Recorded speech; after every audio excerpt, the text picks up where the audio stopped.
Over the years, I've worked with salespeople who sold everything from equipment to factory plant managers to complex strategic initiatives to Fortune 500 CEOs and board-level executives. And some of these gifted salespeople have excelled at working with the shop floor, securing long-term contracts, but completely bombed when addressing senior executives. Others command a room and influence high-status leaders, but not lower-level staff where they could unwittingly intimidate them. Now, interestingly, it's a primal thing where our limbic brain, which is attuned to fight, flight, or freeze, warns us to danger and how to respond to people. And this has got nothing to do with drive and determination to succeed. Now, Derek Gatehouse, author of The Perfect Sales Force, the 6 Best Practices of the World's Best Sales Teams, coins it Executive Rapport.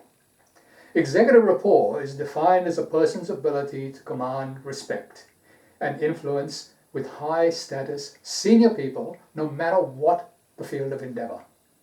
Now, just like dogs can smell fear, no amount of training will help you capture the attention of these people and unconsciously convey that you are someone to be listened to. Which is why it is critical you understand the type of sale you're making and the level of organization you're pitching to. Case in point, I worked with a European manufacturer of welding equipment who excelled at selling to plant middle managers. Working together, they became the second most profitable subsidiary behind Germany. But when they tried to target senior executives in defense industries, they got absolutely nowhere, as they simply didn't have the executive rapport and ability to influence at that level.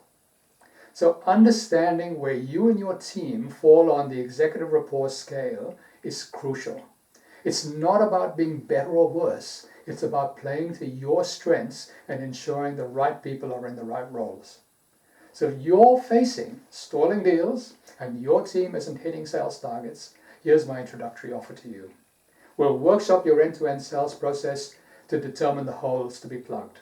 Then ensure your people can play to their strengths, shortening sales cycles and maximizing revenue and profitability. Contact me directly to get started. Till next time, this is Rashid Kotwal.